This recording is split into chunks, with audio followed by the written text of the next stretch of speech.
get started. The other thing that's interesting is people have started to vote in some of the parts of the country too.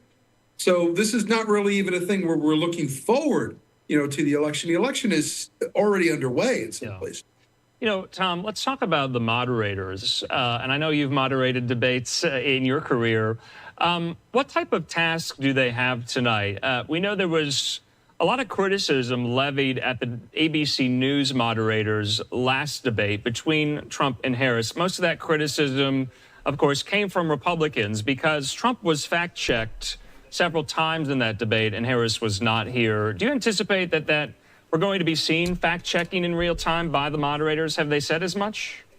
Yeah, well, this is part and parcel to, the situation we're in right now. There was a commission on presidential debates, that for years agreed upon, panels of journalists to ask these questions. And then, both campaigns would agree to how all of the debates were to operate. We're in a different era now. We are in an era of news organizations themselves putting on these debates and then setting up their own rules debate by debate. Now, ABC, had made the editorial decision that as their debate went along, they were going to stop a candidate in their tracks if they believed they needed to be fact-checked. Interestingly, though, tonight, from what we understand. Good morning or good evening, wherever you are. This is from the other side studio. It's currently almost 5 to 4 in the morning here in Minsk, Belarus. So that means it's about 5 to 2 in London, and it's almost 5 to 9 p.m. in New York, where the debate is being held. So we're just going to simulcast Fox News, and we will also make some comments while we're going along. So let's get to it. Thanks for joining. I'll put this on the big screen because you don't want to see me. But I will be in the corner here.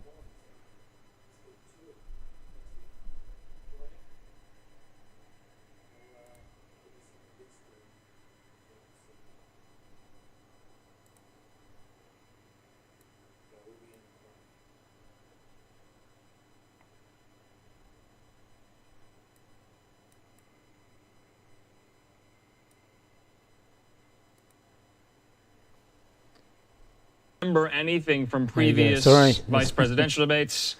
I remember the fly landing on Mike Pence's head in the last debate. I'm not being glib So we'll watch these dribble on until it starts. Make an impact or not? Thanks for tuning in.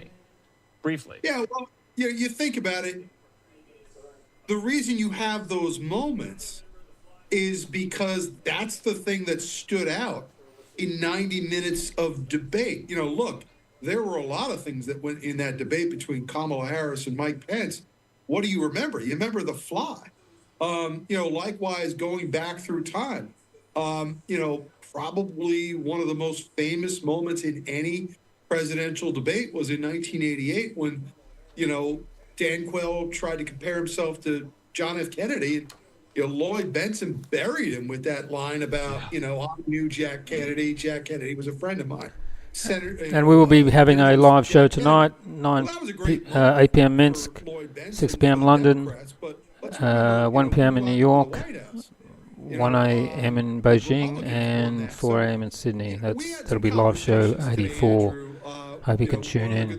Go back to this. You kind of have some access to some folks who've seen some things and done some things. So, we had the ability today to kind of talk to people who have been in these presidential debates and these big time debates.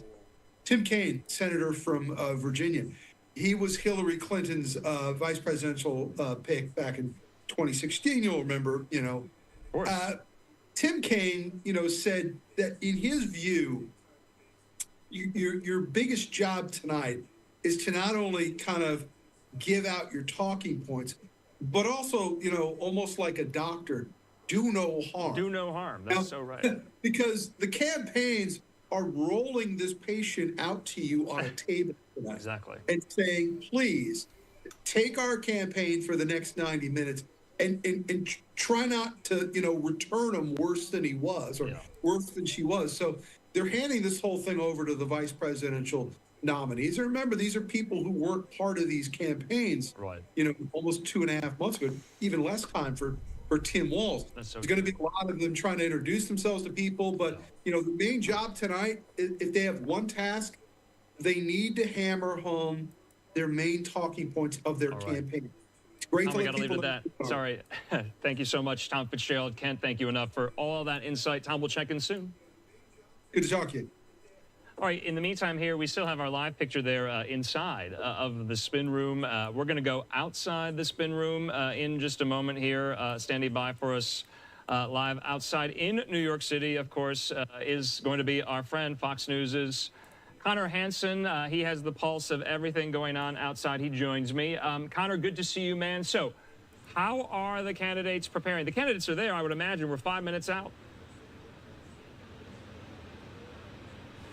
That's right, Andrew. And leading up to tonight, both Tim Walz and J.D. Vance have done lots of campaigning all over the country, making their case for why their ticket would be best for the White House. They've even traded some personal jabs as well. But tonight will be the biggest audience either of them have to get their points across just less than 5 weeks before Election Day. The stage is set in New York City for the vice presidential debate hosted by CBS News. There won't be an in-person. Let us know in the comments who you think is going to be a better debater tonight. We think J.D. Vance. Let's see what you think. Giving the nominees the ability to talk over each other, and hosts will not actively fact-check the nominees, leaving it up to their opponents. We have two candidates on the debate stage tonight who have a fundamentally different view of what America should look like over the next 4 years. Both nominees have been prepping with close advisors. Senator Vance has reportedly held mock debates with Minnesota Congressman Tom Emmer, playing the role of his former colleague, Tim Walz. I've spent the last month literally watching Tim in all of his debates all the way up to the present. He's very good at it. Governor Walz has reportedly been prepping in Minneapolis, with Secretary Pete Buttigieg playing the role of Vance. Yeah, I think he's looking forward to debating J.D. Vance. From deadly flooding in North Carolina to escalating fighting in the Middle East, the nominees will likely be asked about a wide range of major issues. And Vice President Harris has said repeatedly that she wants another debate with former President Trump, but it does not appear that will happen before Election Day. Andrew? So, Connor, are you going to be anywhere near the spin room or not? We know that's kind of the locus after these debates. The surrogates will make the case for said candidate here. I would imagine the issues are going to be brought up. What are you looking for in this debate, Connor? Well, I personally won't be inside, but we will be watching it very closely. There is limited space in there. What's really interesting about tonight, there were already so many issues you knew were going to come up, whether it's immigration, the economy, reproductive rights. But just in the past week and even today, so much breaking news here in the U.S. and around the world. We have deadly flooding in North Carolina and so much of the southeast. We have strikes at some of our major ports, and of course overseas, the escalating violence in Israel and Lebanon. So likely new topics being added as the day went on to this debate that these nominees will have to pivot and be ready to answer. So it should be a fascinating night tonight.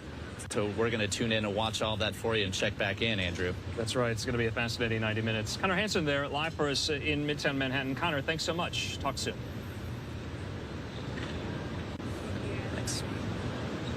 All right. In the meantime here, we are just moments away from the very start of this vice presidential debate there on CBS News. It will be simulcast, as you know, here on Live Now from Fox. So that does it for some of our pre-debate coverage. Wanted to get in all these questions about the issues at hand. Connor Hansen going down a long litany of just the news that happened just today with Iran's attack against Israel, the very start of the port strike. So many ports up and down the eastern seaboard closed because their workers are picketing.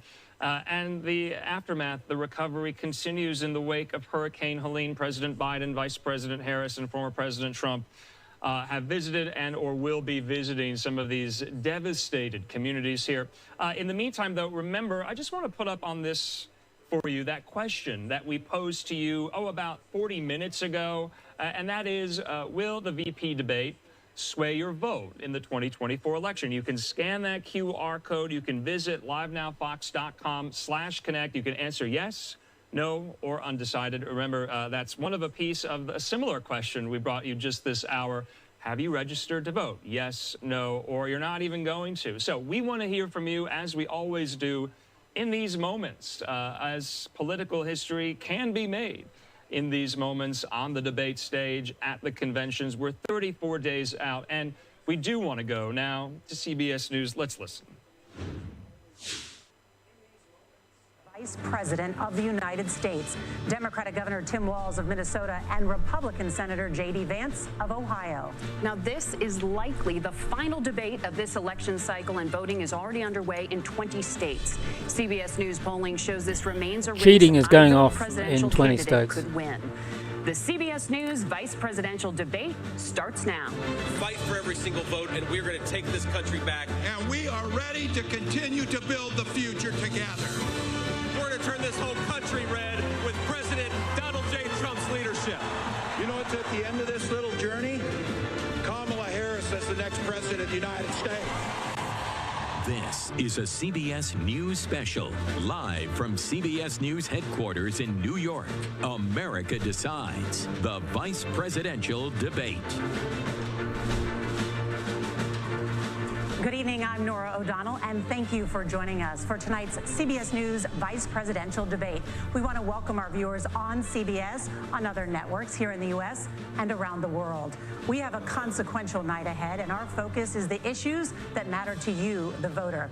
Let's introduce the candidates. Minnesota's Democratic Governor Tim Walz and Ohio's Republican Senator J.D. Vance. Yeah, they did it again. They put meeting for the first Vance time on the left like they did Trump.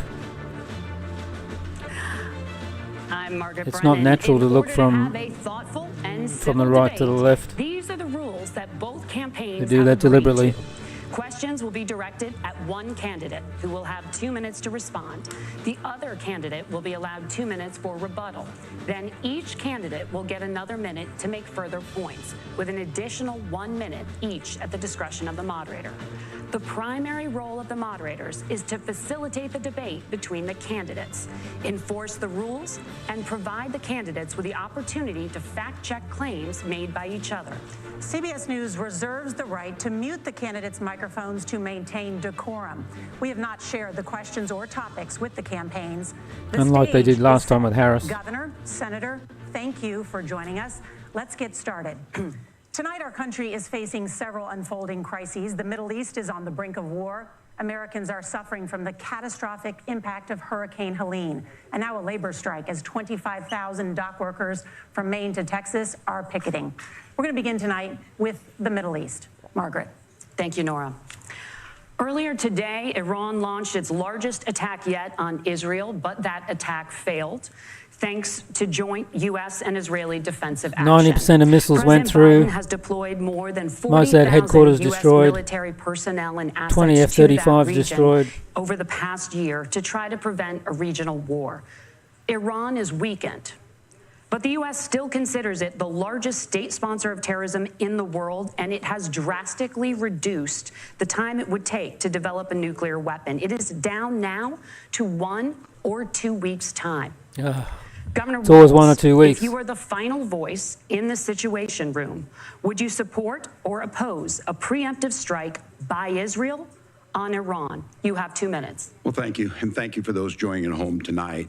Let's keep in mind where this started. October 7th, Hamas terrorists massacred over 1,400 Israelis and took prisoners. Israel's ability to be able to defend itself is absolutely fundamental. Getting its hostages back, fundamental, and ending the humanitarian crisis in Gaza. But the expansion of Israel and its proxies is an absolute fundamental necessity for the United States to have the steady leadership there. You saw it experienced today, where along with our Israeli partners and our coalition, able to stop the incoming attack. But what's fundamental here is that steady leadership is going to matter. It's clear, and the world saw it on that debate stage a few weeks ago. A nearly 80-year-old Donald Trump talking about crowd sizes is not what we need in this moment. But it's not just that. It's those that were closest to Donald Trump that understand how dangerous he is when the world is this dangerous. His chief of staff, John Kelly, said that he was the most flawed human being he'd ever met. And both of his secretaries of defense and his national security advisors said he should be nowhere near the White House. Now, the person closest to them, Donald Trump, said he's unfit for the highest office. That was Senator Vance. What we've seen out of Vice President Harris is we've seen steady leadership. We've seen a calmness that is able to draw on the coalitions to bring them together. Understanding that our allies matter. When our allies see Donald Trump turn towards Vladimir Putin, turn towards North Korea, when we start to see that type of fickleness around holding the coalitions together, we will stay committed. And as the vice president said today we will protect our forces and our allied forces, and there will be consequences. Governor, your time is up. Senator Vance, the same question. Would you support or oppose a preemptive strike by Israel on Iran? You have 2 minutes. So, Margaret, I want to answer the question. First of all, thanks, Governor. Thanks to CBS for hosting the debate. And thanks, most importantly, to the American people who are watching this evening and caring enough about this country to pay attention to this vice presidential debate. I want to answer the question, but I want to actually give an introduction to myself a little bit, because I recognize a lot of Americans don't know who either one of us are. I was raised in a working class family. My mother required food assistance for periods of her life. My grandmother required Social Security help to raise me. And she raised me in part because my own mother struggled with addiction for a big chunk of my early life. I went to college on the GI Bill after I enlisted in the Marine Corps and served in Iraq. And so I stand here asking to be your vice president with extraordinary gratitude for this country, for the American dream that made it possible for me to live my dreams. And most importantly, I know that a lot of you are worried about the chaos in the world and the feeling that the American dream is unattainable. I want to try to convince you tonight over the next 90 minutes that if we get better leadership in the White House, if we get Donald Trump back in the White House, the American dream is going to be attainable once again. Now, to answer this particular question, we have to remember that as much as Governor Waltz just accused Donald Trump of being an agent of chaos, Donald Trump actually delivered stability in the world, and he did it by establishing effective deterrence. People were afraid of stepping out of line.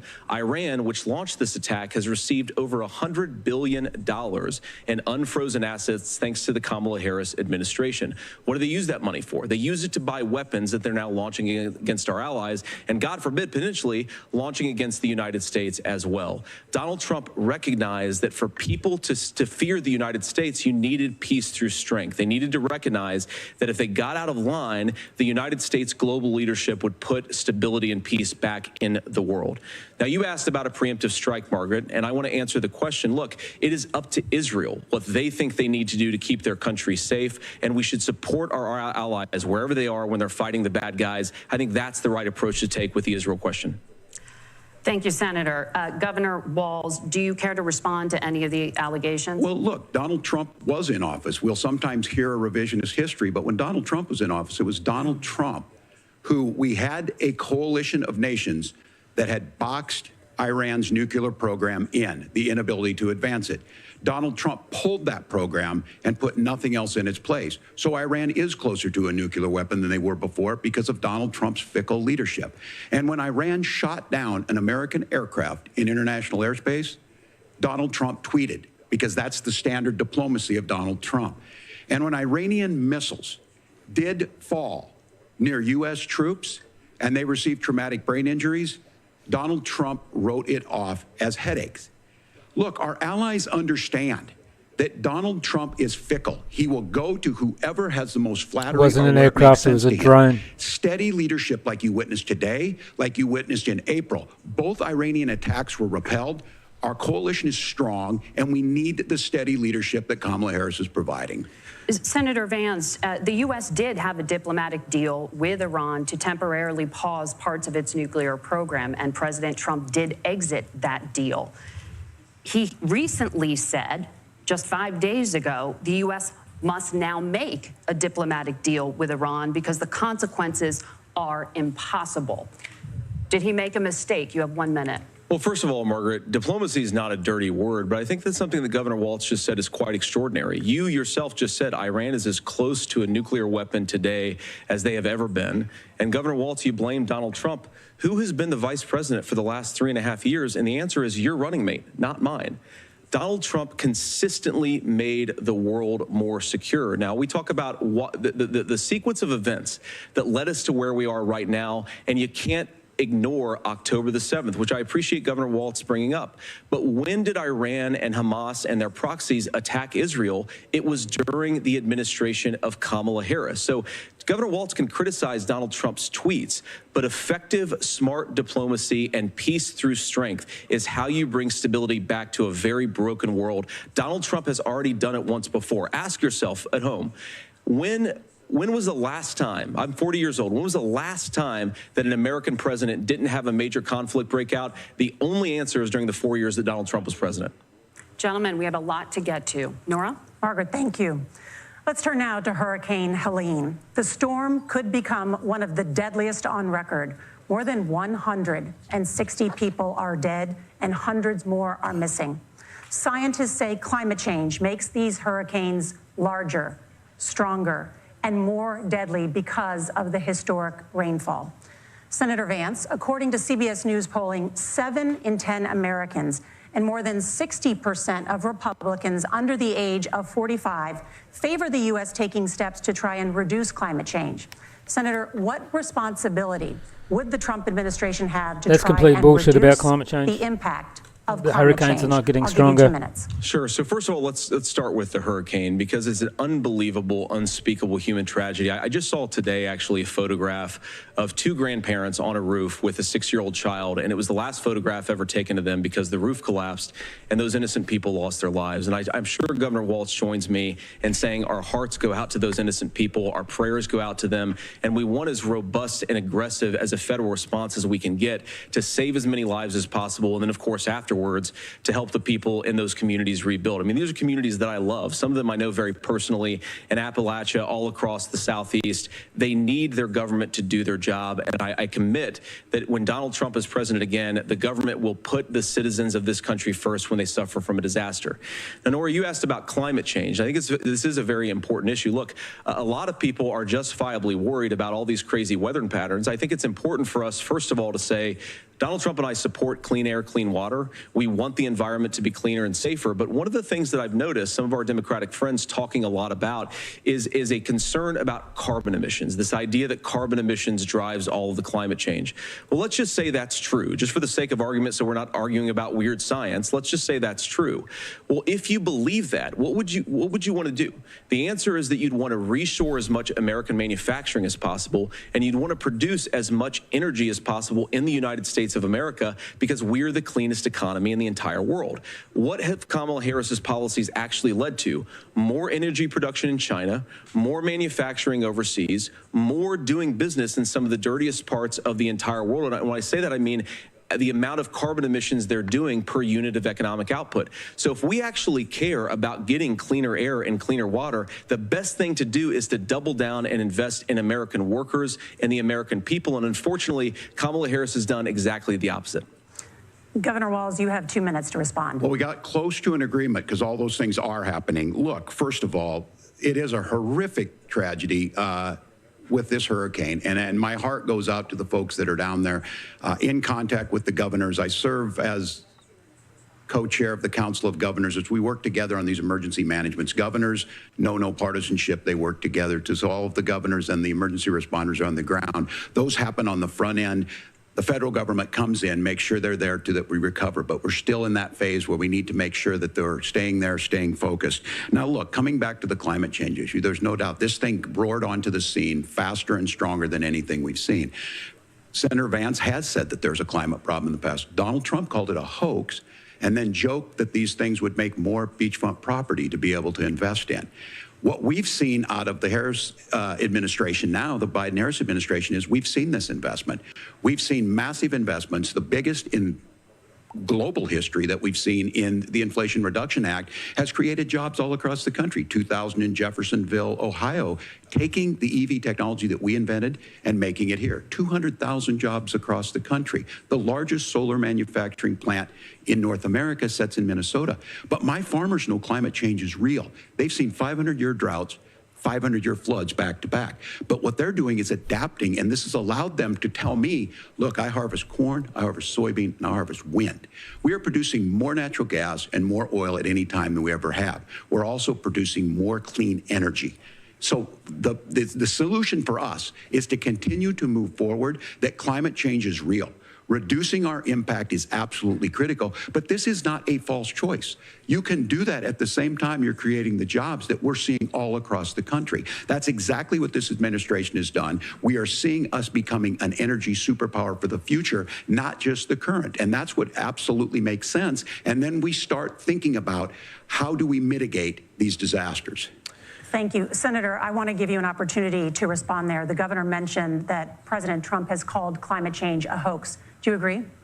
Well, look, what the president has said is that if the Democrats, in particular Kamala Harris and her leadership, if they really believe that climate change is serious, what they would be doing is more manufacturing and more energy production in the United States of America, and that's not what they're doing. So clearly, Kamala Harris herself doesn't believe her own rhetoric on this. If she did, she would actually agree with Donald Trump's energy policies. Now, something Governor Waltz said I think is important to touch upon, because when we talk about clean energy, I think that's a slogan that often the Democrats will use here. And I'm talking, of course, about the Democratic leadership. And the real issue is that if you're spending hundreds of millions or even billions of dollars of American taxpayer money on solar panels that are made in China, number one, you're going to make the economy dirtier. We should be making more of those solar panels here in the United States of America. Some of them are, Tim, but a lot of them are being made overseas in China, especially the components that go into those solar panels. So if you really want to make the environment cleaner, you've got to invest in more energy production. We haven't built a nuclear facility, I think, one in the past 40 years. Senator. Natural gas, we got to invest more in it.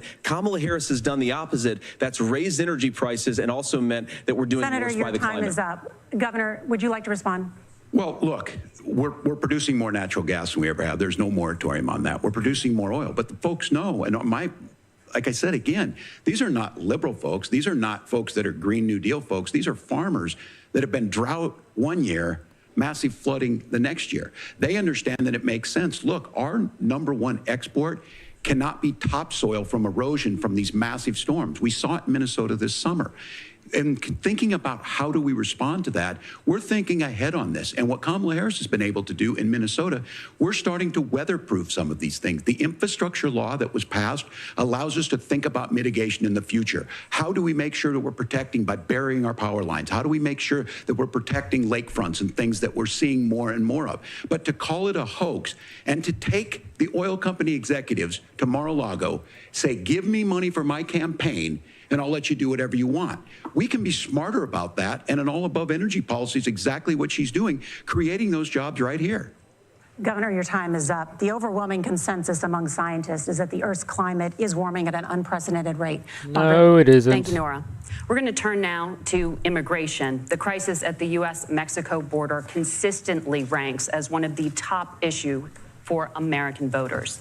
Senator Vance, your campaign is pledging to carry out the largest mass deportation plan in American history and to use the U.S. military to do so. Could you be more specific about exactly how this will work?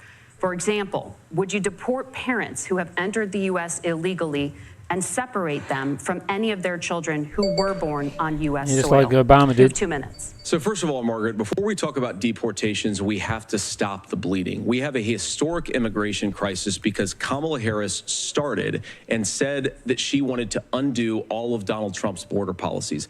94 executive orders, suspending deportations, decriminalizing illegal aliens, massively increasing the asylum fraud that exists in our system. That has opened the floodgates. And what it's meant is that a lot of fentanyl is coming into our country.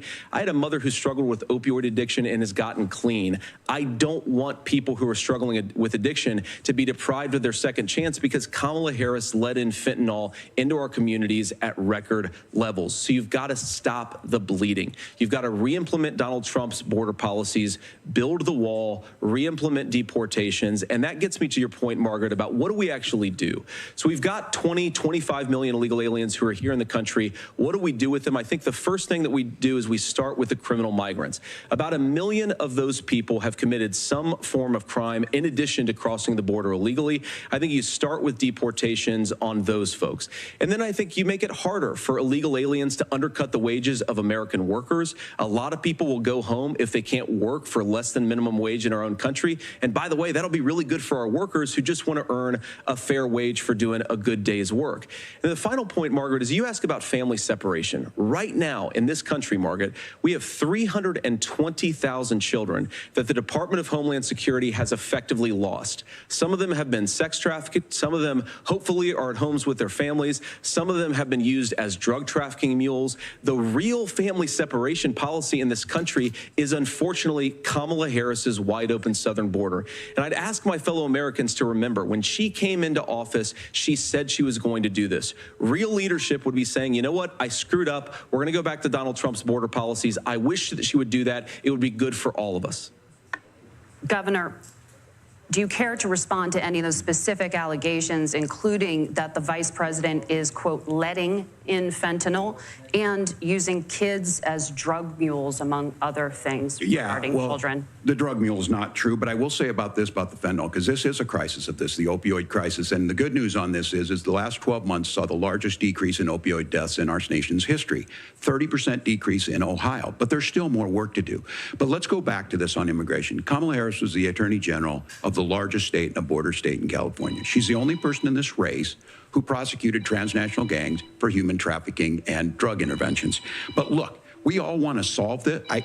Most of us want to solve this, and that is the United States Congress. That's the Border Patrol agents. That's the Chamber of Commerce. That's most Americans out here. That's why we had the fairest and the toughest bill on immigration that this nation's seen. It was crafted by a conservative senator from Oklahoma, James Lankford. I know him. He's super conservative, but he's a man of principle, wants to get it done. Democrats and Republicans worked on this piece of legislation.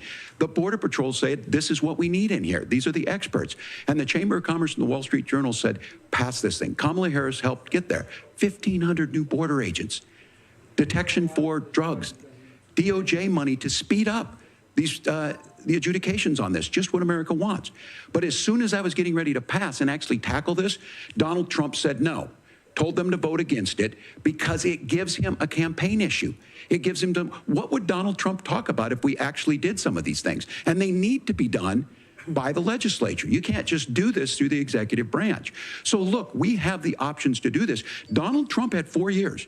He had 4 years to do this. And he promised you, America, how easy it would be. I'll build you a big, beautiful wall, and Mexico will pay for it.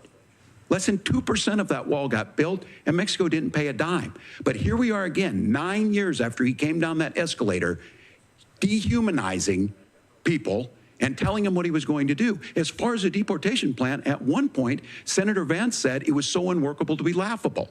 So that's where we're at. Pass the bill, she'll sign it. Governor, your time is up. Senator, the question was, will you separate parents from their children, even if their kids are U.S. citizens? You have 1 minute. Margaret, my point is that we already have massive child separations thanks to Kamala Harris's open border. And I didn't accuse Kamala Harris of inviting drug mules. I said that she enabled the Mexican drug cartels to operate freely in this country. And we know that they use children as drug mules, and it is a disgrace, and it has to stop. Look, I think what Tim said just doesn't pass the smell test. For 3 years, Kamala Harris went out bragging that she was going to undo Donald Trump's border policy. She did exactly that. We had a record number of illegal crossings. We had a record number of fentanyl coming into our country. And now that she's running for president, or a few months before, she says that somehow she got religion and cared a lot about a piece of legislation. The only thing that she did when she became the vice president, when she became the appointed border czar, was to undo 94 Donald Trump executive actions that opened the border. This problem is leading to massive problems in the United States of America. Parents who can't afford health care, schools schools that are overwhelmed. It's got to stop, and it will when Donald Trump is president again. Senator, your time is up. Governor, what about our CBS News polling, which does show that a majority of Americans, more than 50%, support mass deportations? Look, we fix this issue with a bill that is necessary, but the issue on this is what happens when you don't want to solve it. You demonize it. And we saw this, and Senator Vance, and it surprises me on this, talking about and saying, I will create stories to bring attention to this. That vilified a large number of people who were here legally in the community of Springfield. The Republican governor said, it's not true, don't do it. There's consequences for this. There's consequences. We could come together. Senator Langford did it. We could come together and solve this if we didn't let Donald Trump continue to make it an issue. And the consequences in Springfield were the governor had to send state law enforcement to escort kindergartners to school. I believe Senator Vance wants to solve this, but by standing with Donald Trump and not working together to find a solution, it becomes a talking point. And when it becomes a talking point like this, we dehumanize and villainize other human beings. Tim, Governor, your time is up. Senator, I'll give you 1 minute, but let me just ask you the question first. The governor has made the point, and I think as a sitting lawmaker, you know that Congress controls the purse strings and any funding. So you have said repeatedly that Donald Trump would, through executive action, solve this. Do you disagree that Congress controls the purse strings and would need to support many of the changes that you would actually want to implement? You have 1 minute. Look, Margaret, first of all, the gross majority of what we need to do at the southern border is just empowering law enforcement to do their job. I've been to the southern border more than our borders are. Kamala Harris has been, and it's actually heartbreaking because the Border Patrol agents, they just want to be empowered to do their job. Of course, additional resources would help, but most of this is about the president and the vice president empowering our law enforcement to say, if you try to come across the border illegally, you've got to stay in Mexico, you've got to go back through proper channels. Now, Governor Waltz brought up the community of Springfield, and he's very worried about the things that I've said in Springfield. Look, in Springfield, Ohio, and in communities all across this country, you've got schools that are overwhelmed, you've got hospitals that are overwhelmed, you've got housing that is totally unaffordable because we brought in millions of illegal immigrants to compete with Americans for scarce homes. The people that I'm most worried about in Springfield, Ohio, are the American citizens who have had their lives destroyed by Kamala Harris's open border. It is a disgrace, Tim. And I actually think, I agree with you. I think you want to solve this problem, but I don't think that Kamala Harris does. Senator, your time is up. Governor, you have 1 minute to respond. Yeah, well, it is law enforcement that asked for the bill. They helped craft it. They're the ones that supported it. That's because they know we need to do this. Look, this issue of continuing to bring this up, of not dealing with it, of blaming migrants for everything. On housing, we could talk a little bit about Wall Street speculators buying up housing and making them less affordable, but it becomes a blame. Look, this bill also gives the money necessary to adjudicate. I agree. It should not take 7 years for an asylum claim to be done. This bill gets it done in 90 days. Then you start to make a difference in this, and you start to adhere to what we know, American principles. Look, I don't talk about my faith a lot, but Matthew 25:40 talks about, to the least amongst us you do unto me. I think that's true of most Americans. They simply want order to it. This bill does it. It's funded. It's supported by the people who do it. And it lets us keep our dignity about how we treat other people. Thank you, Governor. And just to clarify for our viewers, Springfield, Ohio does have a large number of Haitian migrants who have legal status. Temporary protected status. Well, Margaret, but thank you, Senator. We have so much to get to. Margaret, I think it's important because we're going to turn out of the economy. Thank Margaret, you. the rules were that you guys weren't going to fact check, and since you're fact checking me, I think it's important to say what's actually going on. So there's an application called the CBP One app, where you can go on as an illegal migrant, apply for asylum or apply for parole, and be granted legal status at the wave of a Kamala Harris open border wand.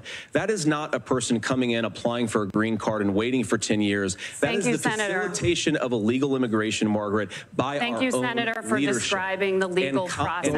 We have so much to get to, Senator. Those laws have been on the books since 1990. Thank you, gentlemen. The CBP One app has not been on the books since 1990. It's something that Kamala Harris created, Margaret. Gentlemen, the audience can't hear you because your mics are cut. We have so much we want to get to. Thank you for explaining the legal process. Nora. Thank you, Margaret. The economy is a top concern for voters. Each of your campaigns has released an economic plan, so let's talk about the specifics. Governor Waltz, Vice President Harris unveiled a plan that includes billions in tax credits for manufacturing, housing, and a renewed child tax credit. The Wharton School says your proposals will increase the nation's deficit by $1.2 trillion. How would you pay for that without ballooning the deficit? Governor, I'll give you 2 minutes. Yeah, thank you. And Kamala Harris and I do believe in the middle class because that's where we come from. We both grew up in that. We understand. So those of you out there listening tonight, you're hearing a lot of stuff back and forth, and it's good. It's healthy. That's what this is supposed to happen.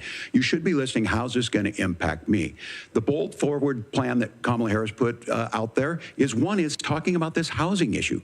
The one thing is there's 3 million new houses proposed under this plan with down payment assistance on the front end to get you in a house. A house is much more than just an asset to be traded somewhere. It's foundational to where you're at. And then making sure that the things you buy every day, whether they be prescription drugs or other things, that there's fairness in that. Look, the $35 insulin is a good thing, but it costs $5 to make insulin. They were charging $800 before this law went into effect. As far as the housing goes, I've seen it in Minnesota. 12% more houses in Minneapolis, prices went down on rent 4%. It's working. And then making sure tax cuts go to the middle class. $6,000 child tax credit, we have one in Minnesota, reduces childhood poverty by 1/3. We save money in the long run, and we do the right thing for families. And then getting businesses off the ground. The law as it stands right now is $5,000 tax credit for small business, increasing that to $50,000. Now, this is a philosophical difference between us. Donald Trump made a promise, and I'll give you this. He kept it. He took folks to Mar-a-Lago, said, you're rich as hell, I'm going to give you a tax cut. He gave the tax cuts that predominantly went to the top class. What happened there was an $8 trillion increase in the national debt, the largest ever. Now he's proposing a 20% consumption or sales tax on everything we bring in. Everyone agrees, including businesses, it would be destabilizing it, it would increase inflation and potentially lead to a recession.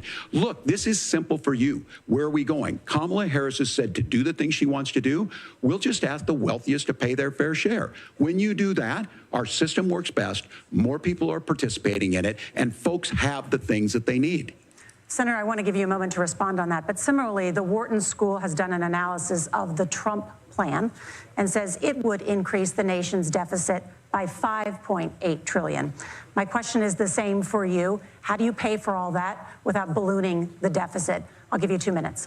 Well, first of all, you're going to hear a lot from Tim Waltz this evening, and you just heard it in the answer, a lot of what Kamala Harris proposes to do. And some of it, I'll be honest with you, it even sounds pretty good. Here's what you won't hear, is that Kamala Harris has already done it.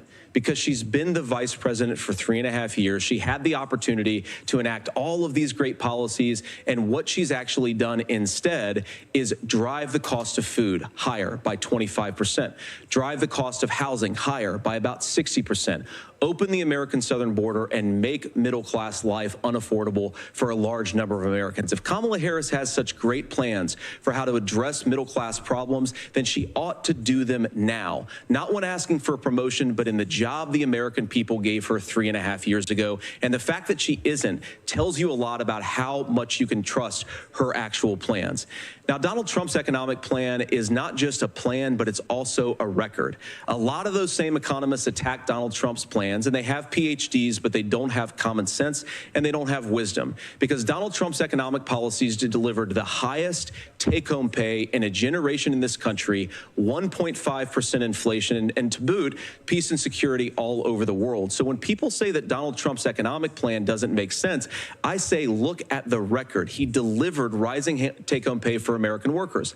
Now, Tim admirably admits that they want to undo the Trump tax cuts. But if you look at what was so different about Donald Trump's tax cuts, even from previous Republican tax cut plans, is that a lot of those resources went to giving more take-home pay to middle-class and working-class Americans. It was passed in 2017, and you saw an American economic boom unlike we've seen in a generation in this country. That is a record that I'm proud to run on, and we're going to get back to that common sense wisdom so that you can afford to live the American dream again. I know a lot of you are struggling. I know a lot of you are worried about paying the bills. It's going to stop when Donald Trump brings back common sense to this country. Governor, do you want to respond to that? What has Kamala Harris done for the middle class? Yeah, well, Kamala Harris's day one was Donald Trump's failure on COVID that led to the collapse of our economy. We were already before COVID in a manufacturing recession, but 10 million people out of work, largest percentage since the Great Depression. 9 million jobs closed on that. That was day one. Whether it was the Infrastructure Act or other things we moved. Now, you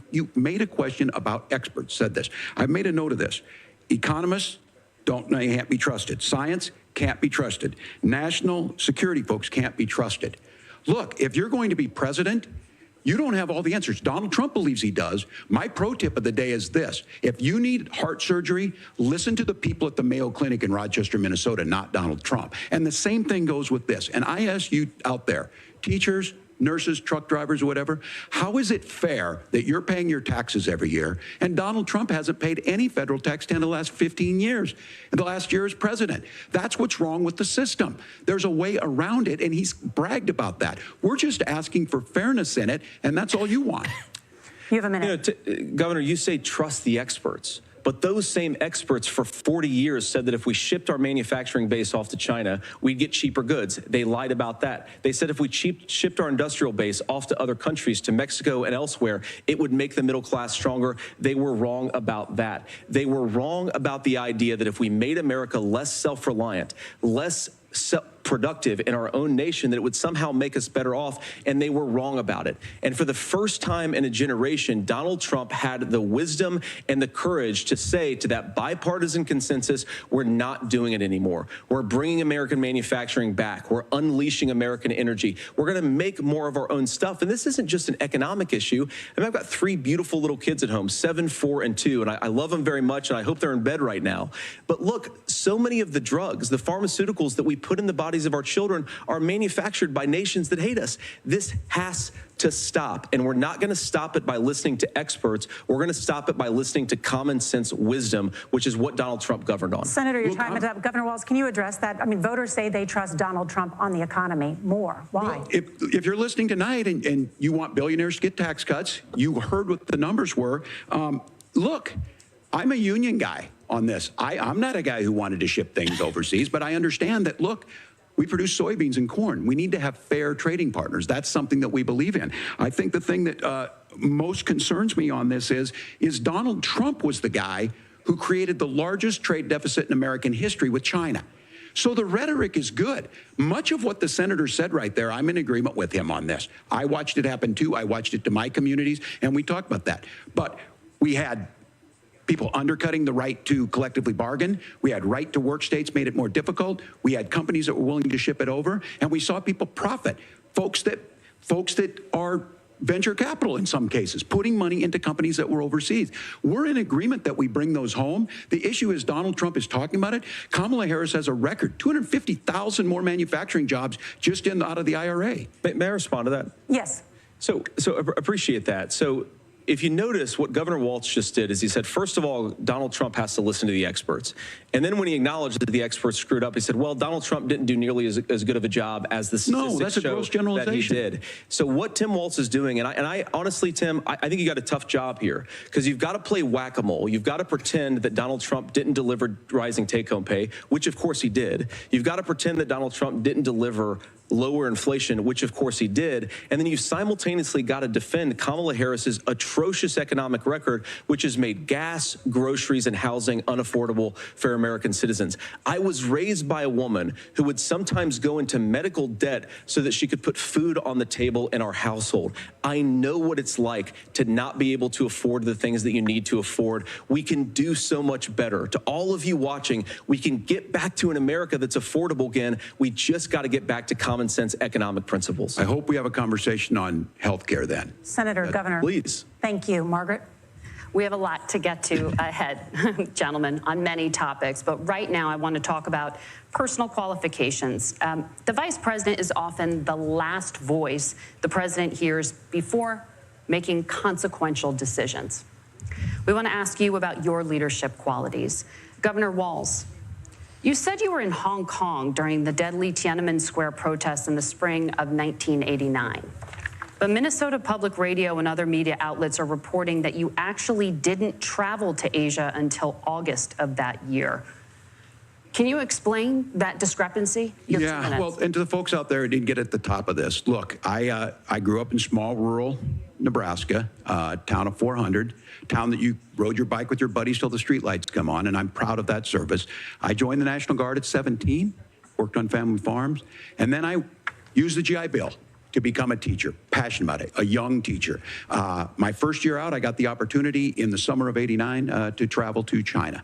35 years ago, be able to do that. I came back home and then started a program to take young people there. We would take basketball teams, we would take baseball teams, we would take dancers, and we would go back and forth to China. The issue for that was to try and learn. Now look, my community knows who I am. They saw where I was at. Look, I will be the first to tell you, I have poured my heart into my community. I've tried to do the best I can, but I've not been perfect. And I'm a knucklehead at times, but it's always been about that. Those same people elected me to Congress for 12 years. And in Congress, I was one of the most bipartisan people, working on things like farm bills that we got done, working on veterans benefits. And then the people of Minnesota were able to elect me to governor twice. So look, my commitment has been from the beginning to make sure that I'm there for the people, to make sure that I get this right. I will say more than anything, many times I will talk a lot, I will get caught up in the rhetoric, but being there, the impact it made, the difference it made in my life, I learned a lot about China. I hear the critiques of this. I would make the case that Donald Trump should have come on one of those trips with us. I guarantee you he wouldn't be praising Xi Jinping about COVID, and I guarantee you he wouldn't start a trade war that he ends up losing. So this is about trying to understand the world. It's about trying to do the best you can for your community, and then it's putting yourself out there and letting your folks understand what it is. My commitment, whether it be through teaching, which I was good at, or whether it was being a good soldier or was being a good member of Congress, those are the things that I think are the values that people care about. Governor, just to follow up on that, the question was, can you explain the discrepancy? All I said on this is I got there that summer and misspoke on this. So I will just, that's what I've said. So I was in Hong Kong and China during the democracy protests went in. And from that, I learned a lot of what needed to be in governance. Thank you, Governor. Didn't Senator answer Vance, the question. In 2016, you called your running mate, Donald Trump, unfit for the nation's highest office, and you said he could be America's Hitler. I know you've been asked many times, and you've said you regret those comments and explained you then voted for Donald Trump in 2020. But the Washington Post reported new messages last week in which you also disparaged Trump's economic record while he was president, writing to someone in 2020, quote, Trump thoroughly failed to deliver his economic populism. You're now his running mate, and you've shifted many of your policy stances to align with his. If you become vice president, why should Americans trust that you will give Donald Trump the advice he needs to hear and not just the advice he wants to hear? You have 2 minutes. Well, first of all, Margaret, because I've always been open. And sometimes, of course, I've disagreed with the president, but I've also been extremely open about the fact that I was wrong about Donald Trump. I was wrong, first of all, because I believed some of the media stories that turned out to be dishonest fabrications of his record. But most importantly, Donald Trump delivered for the American people. Rising wages, rising take-home pay, an economy that worked for normal Americans, a secure southern border, a lot of things, frankly, that I didn't think he'd be able to deliver on. And yeah, when you screw up, when you misspeak, when you get something wrong and you change your mind, you ought to be honest with the American people about it. It's one of the reasons, Margaret, why I've done so many interviews is because I think it's important to actually explain to the American people where I come down on the issues and what changed. Now, you pointed out the messages from 2020. Margaret, I've been extremely consistent that I think there were a lot of things that we could have done better in the Trump administration the first round if Congress was doing its job. I strongly believe, and I've been a United States Senator, that Congress is not just a high-class debating society. It's not just a forum for senators and congressmen to whine about problems. It's a forum to govern. So there were a lot of things on the border, on tariffs, for example, where I think that we could have done so much more if the Republican Congress and the Democrats in Congress had been a little bit better about how they govern the country. They were so obsessed with impeaching Donald Trump, they couldn't actually govern. And I want to talk about this tariff issue in particular, Margaret, because Tim just accused this of being a national sales tax. Look, the one thing And you're probably surprised to hear me praising Joe Biden, but the one thing that Joe Biden did is he continued some of the Trump tariffs that protected American manufacturing jobs. And it's the one issue, the most pro-worker part of the Biden administration, it's the one issue where Kamala Harris has run away from Joe Biden's record. Think about this. If you're trying to employ slave laborers in China at $3 a day, you're going to do that and undercut the wages of American workers unless our country stands up for itself and says you're not accessing our markets unless you're paying middle-class Americans a fair wage. Senator, your time is up. Nora? Thank you. Now to the issue of reproductive rights. Governor Waltz, after Roe versus Wade was overturned, you signed a bill into law that made Minnesota one of the least restrictive states in the nation when it comes to abortion. Former President Trump said in the last debate that you believe abortion, quote, in the 9th month is absolutely fine. Yes or no? Is that what you support? I'll give you 2 minutes. Why are the Americans so obsessed about abortion? This issue is what's on everyone's mind. Donald Trump put this all into motion.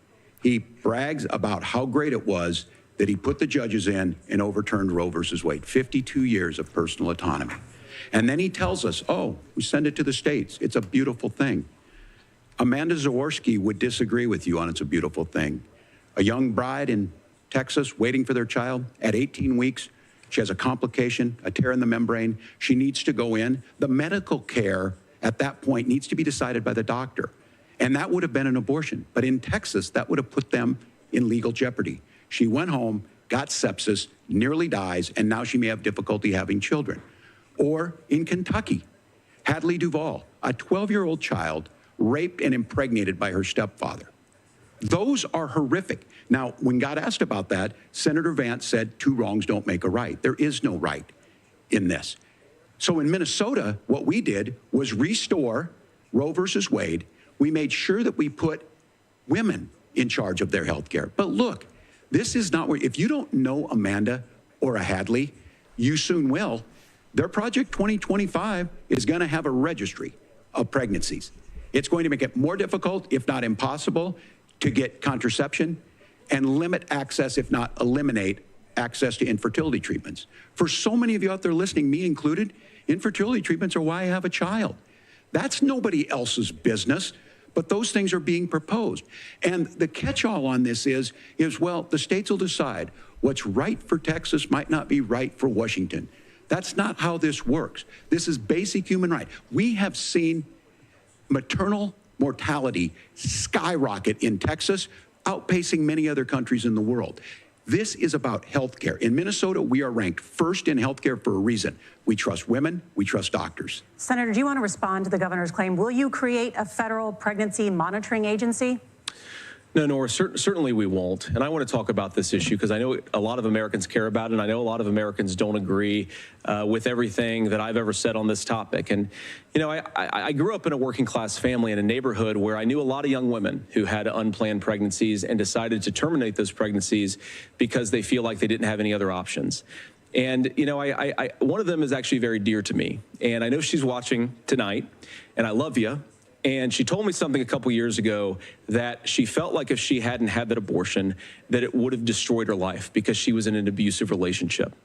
And I think that what I take from that as a Republican who proudly wants to protect innocent life in this country, who proudly wants to protect the vulnerable, is that my party, we've got to do so much better of a job at earning the American people's trust back on this issue where they frankly just don't trust us. And I think that's one of the things that Donald Trump and I are endeavoring to do.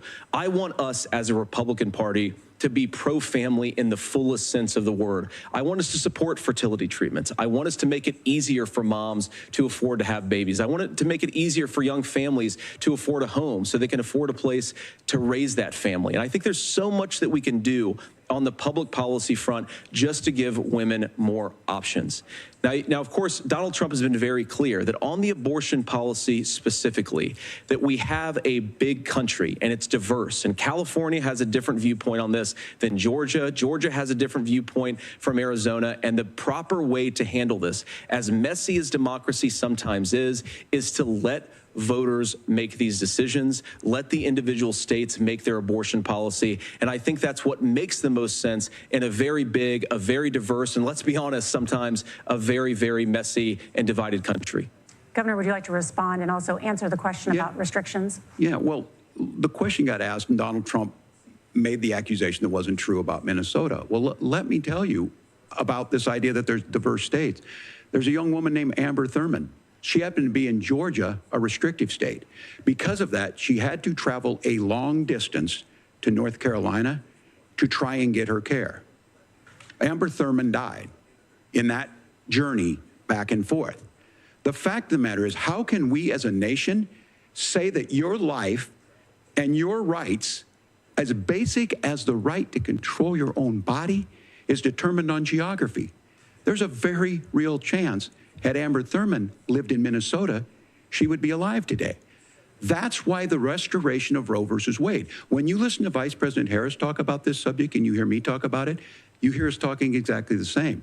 Donald Trump is trying to figure out how to get the political right of this. I agree with a lot of what Senator Vance said about what's happening. His running mate, though, does not, and that's the problem.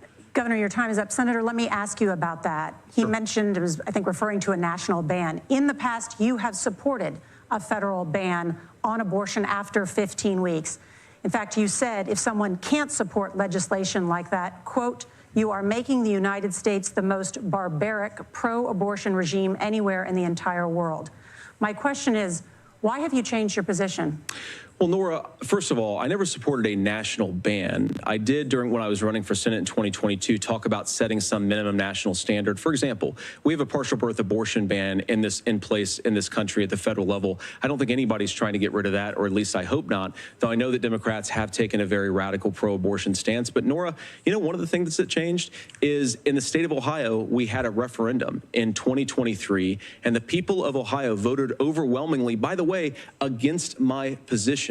And I think that what I learned from that, Nora, is that we've got to do a better job at winning back people's trust. So many young women would love to have families. So many young women also see an unplanned pregnancy as something that's going to destroy their livelihood, destroy their education, destroy their relationships. And we have got to earn people's trust back. And that's why Donald Trump and I are committed to pursuing pro-family policies, making child care more accessible, making fertility treatments more accessible, because we've got to do a better job at that. And that's what real leadership is. Governor, your response. I'm going to respond on the pro-abortion piece of that. No, we're not. We're pro-women. We're pro-freedom to make your own choice. We know what the implications are to not be that. Women having miscarriages, women not getting the care, physicians feeling like they may be prosecuted for providing that care.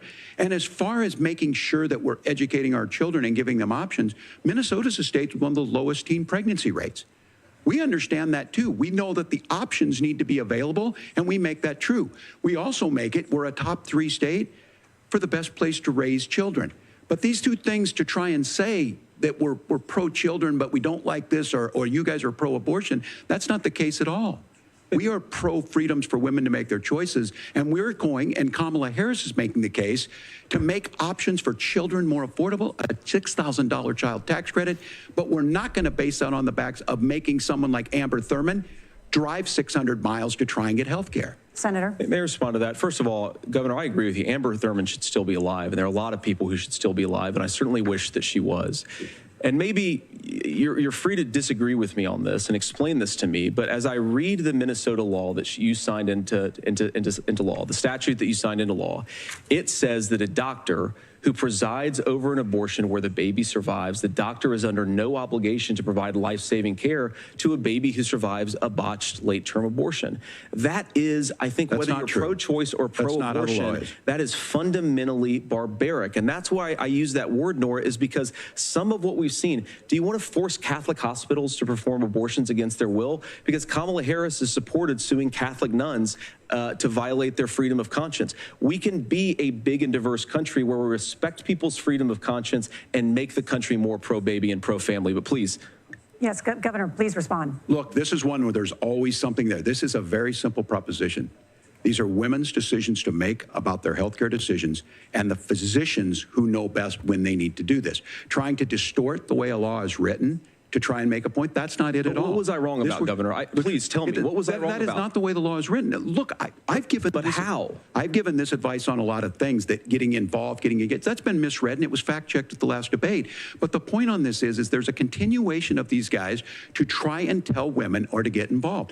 I use this line on this, just mind your own business on this. Things worked best when Roe versus Wade was in place. When we do a restoration of Roe, that works best. That doesn't preclude us from increasing funding for children. It doesn't increase us from making sure that once that child's born, like in Minnesota, they get meals, they get early childhood education, they get health care. So the hiding behind we're going to do all these other things when you're not proposing them in your budget. Kamala Harris is proposing them. She's proposing all those things to make life easier for families. I asked a specific question, Governor. You gave me a slogan as a response. It's not the case. It's not true. That's not what the law says. So they fact-checked it with President Trump. Gentlemen, there's a lot to discuss. We have to move on, and we're going to be right back with much more of the CBS News vice presidential debate in just a moment.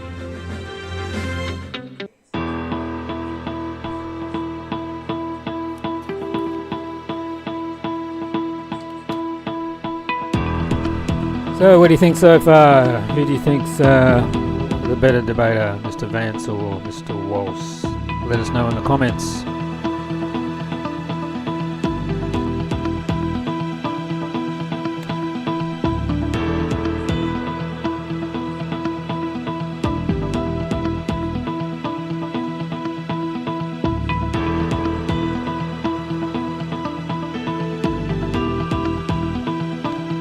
While this is on, this is our show tonight, live show 84. Tune in, 8 p.m. Minsk, 6 p.m. London, 1 p.m. New York, 4 a.m. in Sydney.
While we wait there, we went to the ice hockey last night, and it's pretty good. The local team won 7-2 against the Admirals. from Vladivostok, and we'll have highlights video on Thursday from that.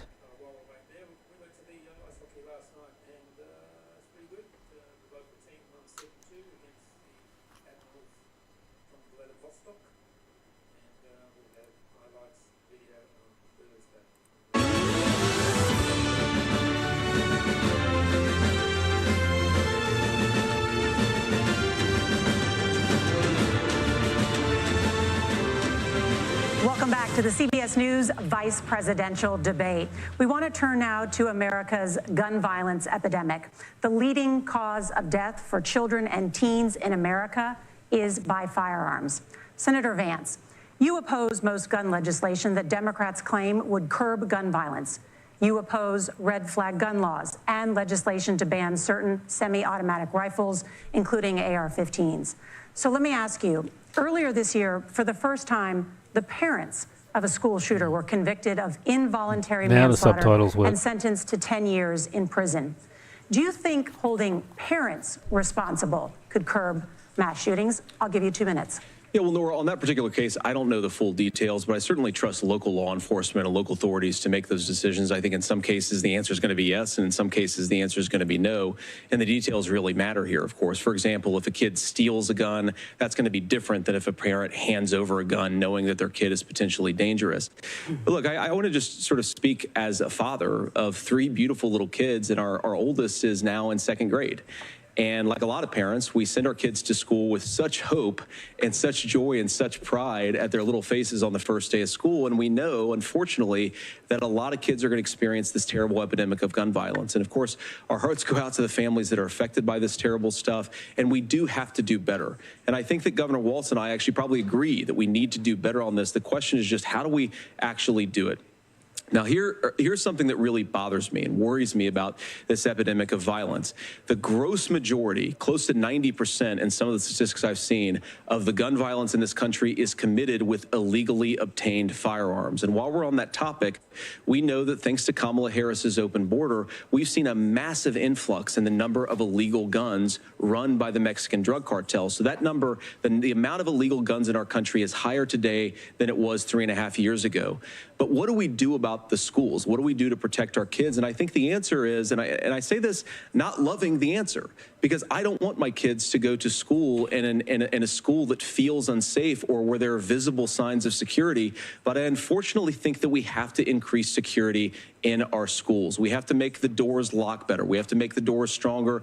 We've got to make the windows stronger. And of course, we've got to increase school resource officers, because the idea that we can magically wave a wand and take guns out of the hands of bad guys, it just doesn't fit with recent experience. So we've got to make our schools safer. And I think we've got to have some common sense bipartisan solutions for how to do that. Governor, you have 2 minutes. Well, I think all the parents watching tonight, this is your biggest nightmare. Look, I got a 17-year-old, and he witnessed a shooting at a community center playing volleyball. Those things don't leave you. As a member of Congress, I sat in my office surrounded by dozens of the Sandy Hook parents, and they were looking at my 7-year-old picture on the wall. Their 7-year-old were dead, and they were asking us to do something. And look, I'm a hunter. I own firearms. The vice president is. We understand that the Second Amendment is there, but our first responsibility is to our kids to figure this out. In Minnesota, we've enacted enhanced red flag laws, enhanced background checks, and we can start to get data. But here's the problem. If we really want to solve this, we've got folks that won't allow research to be even done on gun violence. And this idea that we should just live with it, here's what I do think, that this is a good start to the conversation. I 100% believe that Senator Vance hates it when these kids, it's abhorrent and it breaks your heart. I agree with that. But that's not far enough when we know there are things that worked. I've spent time in Finland and seen some Finnish schools. They don't have this happen, even though they have a high gun ownership rate in the country. There are reasonable things that we can do to make a difference.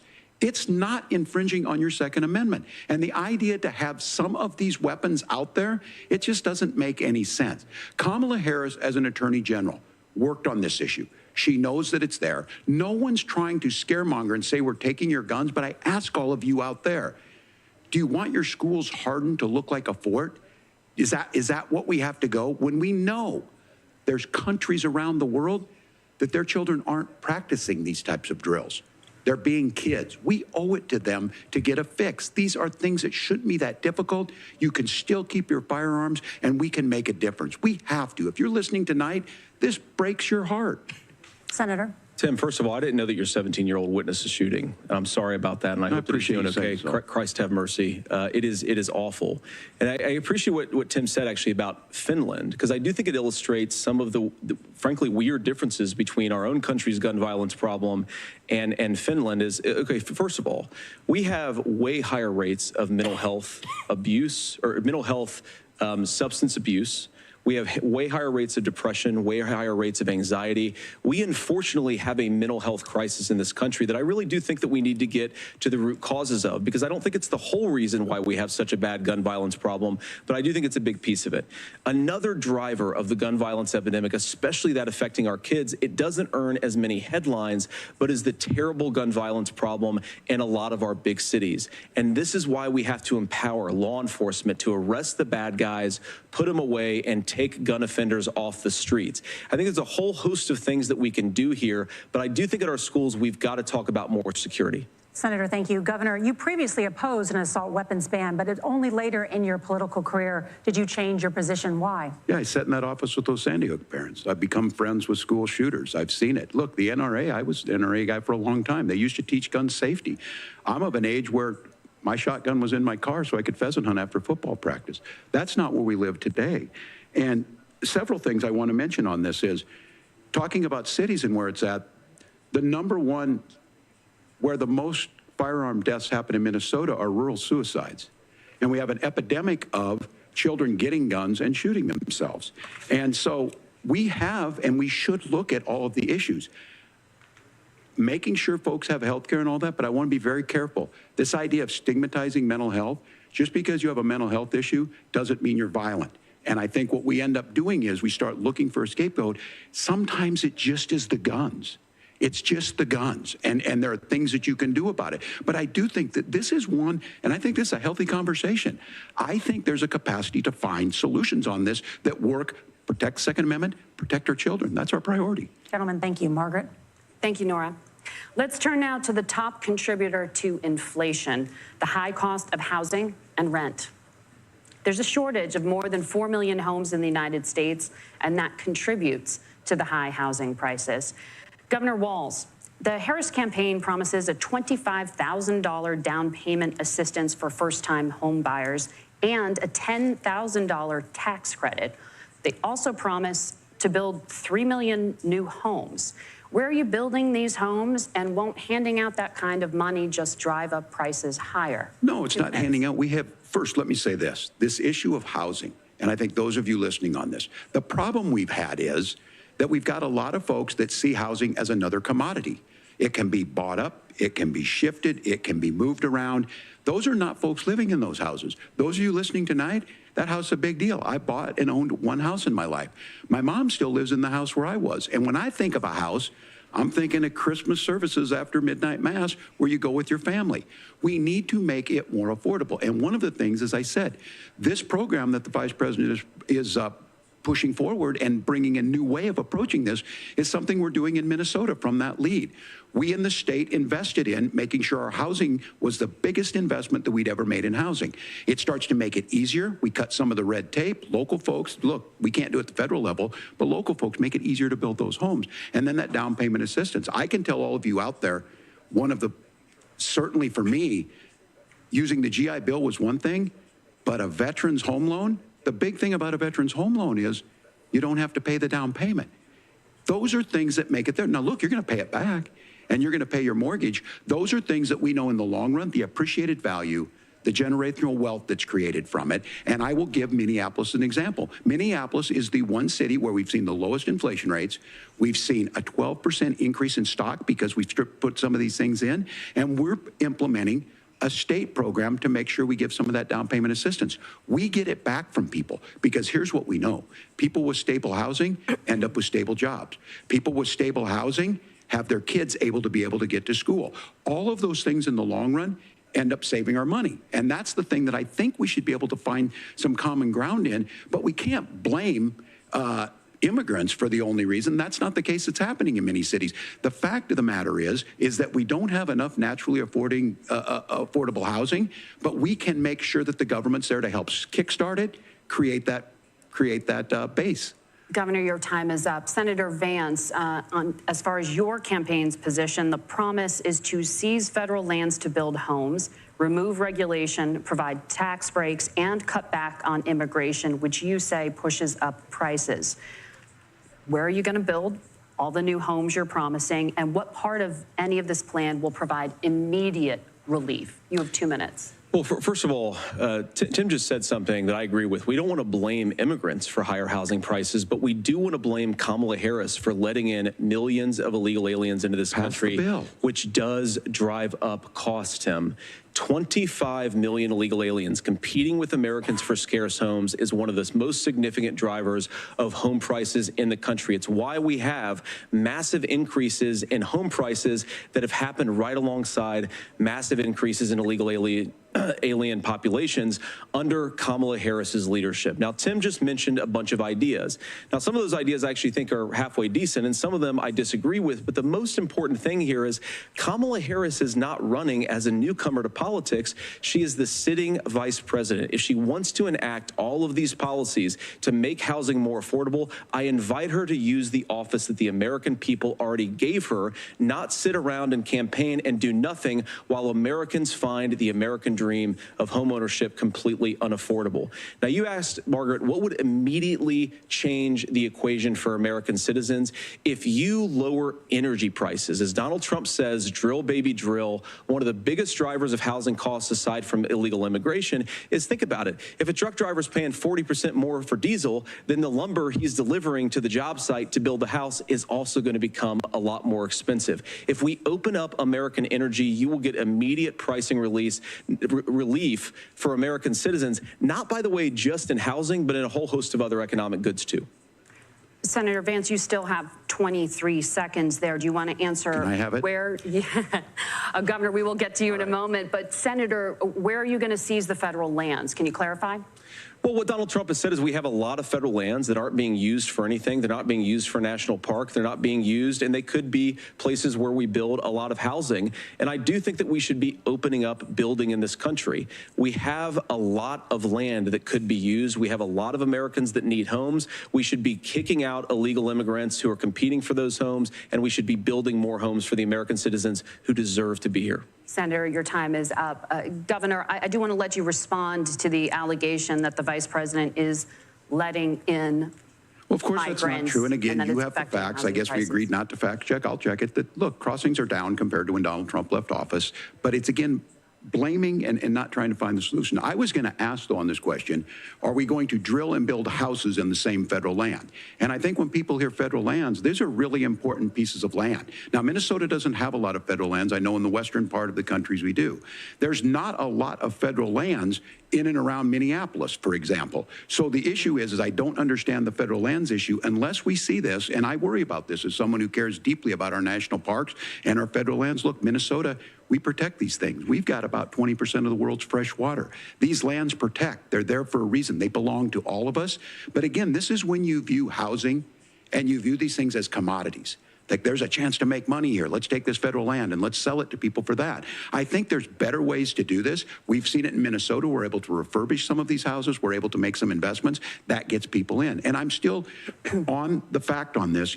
Economists, Senator Vance, you said you don't like the economists. Which economists are saying that it is immigrants that's adding to the cost? Governor, your time is up. But Senator, on that point, I'd like for you to clarify. There are many contributing factors to high housing costs. What evidence do you have that migrants are part of this problem? Well, there's a Federal Reserve study that we're happy to share after the debate. We'll put it up on social media, actually, that really drills down on the connection between increased levels of migration, especially illegal immigration, and higher housing prices. Now, of course, Margaret, that's not the entire driver of higher housing prices. It's also the regulatory regime of Kamala Harris.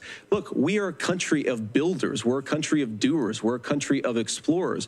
But we increasingly have a federal administration that makes it harder to develop our our resources, makes it harder to build things, and wants to throw people in jail for not doing everything exactly as Kamala Harris says they have to do. And what that means is that you have a lot of people who would love to build homes who aren't able to build homes. I actually agree with Tim Waltz. We should get out of this idea of housing as a commodity. But the thing that has most turned housing into a commodity is giving it away to millions upon millions of people who have no legal right to be here. What are the federal regulations? I deal with this as a governor. You can very quickly reply. I'm sorry. I get this as a governor, and I don't necessarily disagree with that in some cases, many of those are local, many of them are state. I don't know which ones are federal, but I think whenever we talk regulations, people think they can get rid of them. I think you want to be able to get out of your house in a fire. I think you want to make sure that it's fireproof and those types of things. So which are the regulations? Because the vice president's not responsible for those. Congress writes those. Governor, thank you. Gentlemen, we have a lot to get to. You're passionate about the housing crisis, I can tell. But Nora? Thank you. One of the top problems facing Americans is the high cost of health care. Senator Vance, at the last presidential debate, former President Trump was asked about replacing the Affordable Care Act. In response, he said, "I have concepts of a plan." Since then, Senator, you've talked about changing how chronically ill Americans get health insurance. Can you explain how that would work? And can you guarantee that Americans with pre-existing conditions won't pay more? I'll give you 2 minutes. Well, of course, we're going to cover Americans with pre-existing conditions. In fact, a lot of my family members have gotten health care. I believe, members of my family actually got private health insurance, at least for the first time, switched off of Medicaid onto private insurance for the first time under Donald Trump's leadership. And I think that, a lot of people have criticized this concepts of a plan remark. Look, it's very simple common sense. I think as Tim Walz knows from 12 years in Congress, you're not going to propose a 900-page bill standing on a debate stage. It would bore everybody to tears, and it wouldn't actually mean anything because part of this is the give and take of bipartisan negotiation. Now, when Donald Trump was actually president, and again, he has a record to be proud of, prescription drugs fell in 2018 for the first time in a very long time. Under Kamala Harris's leadership, prescription drugs are up about 7%. Under Donald Trump's entire 4 years, they were up about 1.5%. He introduced pricing transparency. Think about healthcare. You go into a hospital, you try to buy something, and nobody knows what it actually costs. That price transparency will actually give American consumers a little bit more choice and will also drive down costs. And we talked about, the reinsurance regulations is what I was talking about. Look, Donald Trump has said that if we allow states to experiment a little bit on how to cover both the chronically ill but the non-chronically ill, it's not just a plan. He actually implemented some of these regulations when he was president of the United States. And I think you can make a really good argument that it salvaged Obamacare, which was doing disastrously until Donald Trump came along. And I think this is an important point about President Trump. Of course, you don't have to agree with everything that President Trump has ever said or ever done. But when Obamacare was crushing under the weight of its own regulatory burden and healthcare costs, Donald Trump could have destroyed the program. Instead, he worked in a bipartisan way to ensure that Americans had access to affordable care. It's not perfect, of course, and there's so much more that we can do. But I think that Donald Trump has earned the right to put in place some better healthcare policies. He's earned it because he did it successfully the first time. Governor? All right, here's where being an old guy gives you some history. I was there at the creation of the ACA. And the reason it was so important is I come from a major healthcare state, home of the Mayo Clinic, home to Medical Alley, 3M, Medtronic, all of those. We understand healthcare. It's why we're ranked first on affordability and accessibility and quality of healthcare. And so what I know is under Kamala Harris, more people are covered than they have before. And those of you listening, this is critical to you. Now, Donald Trump all of a sudden wants to go back and remember this. He ran on the first thing he was going to do on day one was to repeal Obamacare. On day one, he tried to sign an executive order to repeal the ACA. He signed on to a lawsuit to repeal the ACA, but lost at the Supreme Court. And he would have repealed the ACA had it not been for the courage of John McCain to save that bill. Now, fast forward, what that means to you is you lose your pre-existing conditions. If you're sitting at home and you got asthma, too bad. If you're a woman, probably not. Broke your foot during football, might kick you out. Your kids get kicked out when they're 26. Kamala Harris negotiated drug prices for the first time with Medicare. We have 10 drugs that will come online, the most common ones that'll be there. But look, this issue, and when Donald Trump said, I've got a concept of a plan, it cracked me up as a fourth grade teacher because my kids would have never given me that. But what Senator Vance just explained might be worse than a concept, because what he explained is pre-Obamacare. And I'll make this as simple as possible because I have done this for a long time. What they're saying is, if you're healthy, why should you be paying more? So what they're going to do is let insurance companies pick who they insure, because guess what happens? You pay your premium, it's not much. They figure they're not going to have to pay out to you. But those of you a little older, gray, got cancer, you're going to get kicked out of it. That's why the system didn't work. Kamala Harris will protect and enhance the ACA. Governor, thank you. Senator, you have not yet explained how you would protect people with pre-existing conditions or laid out that plan.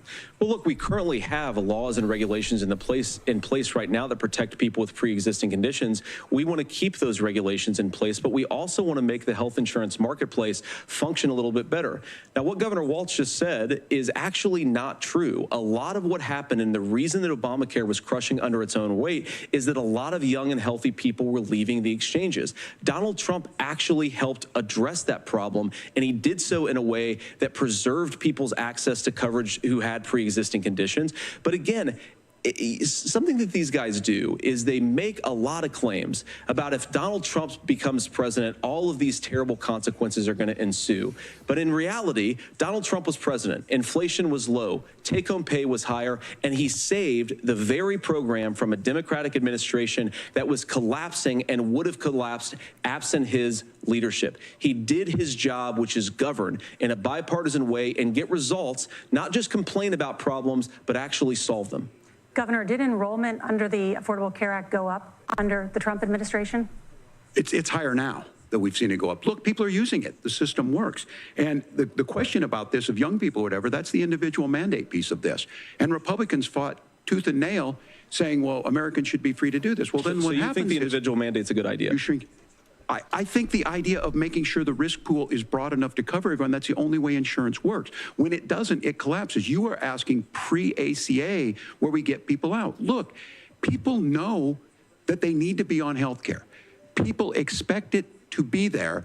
And when we are able to make it, and we are making it this way, when we incentivize people to be in the market, when we help people who might not be able to afford it get there, and we make sure then when you get sick and old, it's there for you. Because I heard people say, well, I don't want to buy into Medicare or whatever. Good luck buying health care once you get past 70. So look, the ACA works. We can continue to do better. Kamala Harris did that. The way she made everything better was negotiating those 10 drugs on Medicare for the first time in American history. Thank you. Margaret? Can I address that? I apologize. We're out of time. We have a number of subjects to discuss. Margaret? Let's talk about families in America. There is a child care crisis in this country, and the United States is one of the very few developed countries in the world without a national paid leave program for new parents. Governor Walz, you've said that if Democrats win both the White House and Congress, this is a day one priority for you. How long should employers be required to pay workers while they are home taking care of their newborns? You have 2 minutes. Yeah, well, that's negotiable, and that's what Congress works. But here's what the deal is. Americans sitting out there right now, you may work for a big company. Look, we're home in Minnesota to some of the largest Fortune 500 companies. Kamala Harris knows that in California. Those companies provide paid family and medical leave. One is, I think they're moral and they think it's a good thing, but it also keeps their employees healthy. We in Minnesota passed a paid family and medical leave. You have a child, and I had to go back to work 5 days after my kids were born. This allows you to stay home a certain amount of time. What we know is that gets the child off to a better start, the family works better, we stay in their employers, we get more consistency in that. So Kamala Harris has made it a priority. We implemented it in Minnesota, and we see growth. That's how you become a pro-business state. But the negotiations on it, and here's the issue, those big companies are able to offer it. Those of you out there who don't have it, just imagine what happens if you get cancer or your child gets sick. We know what happens. You end up staying home. In some places, that means no paycheck because you've got no protection on that. This is the case of an economy that Donald Trump has set for the wealthiest amongst us. He's willing to give those tax breaks to the wealthiest. He's willing to say, bust those unions up, do whatever. What we're saying is the economy works best when it works for all of us. And so a paid family medical leave program, and I will tell you, go to the families or go to the businesses and ask them. As far as childcare on this, you have to take it at both the supply and the demand side. You can't expect the most important people in our lives to take either our children or our parents to get paid the least amount of money. And we have to make it easier for folks to be able to get into that business and then to make sure that folks are able to pay for that. We were able to do it in Minnesota, and I'm still telling you this. We were listed as the best state. We're still in crisis on this. A federal program of paid family and medical leave and help with this will enhance our workforce, enhance our families, and make it easier to have the children that you want. Governor, your time is up. Senator, do you support a national paid leave program? And if so, for how long should employers be mandated to pay their employees while they are home taking care of their newborn? You have 2 minutes. Yeah, well, first of all, Margaret, a number of my Republican colleagues and some Democrats, too, have worked on this issue. And I think there is a bipartisan solution here because a lot of us care about this issue. I mean, look, I speak from this very personally because I'm married to a beautiful woman who is an incredible mother to our 3 beautiful kids, but is also a very, very brilliant corporate litigator. And I'm so proud of her. But being a working mom, even for somebody with all of the advantages of my wife, is extraordinarily difficult.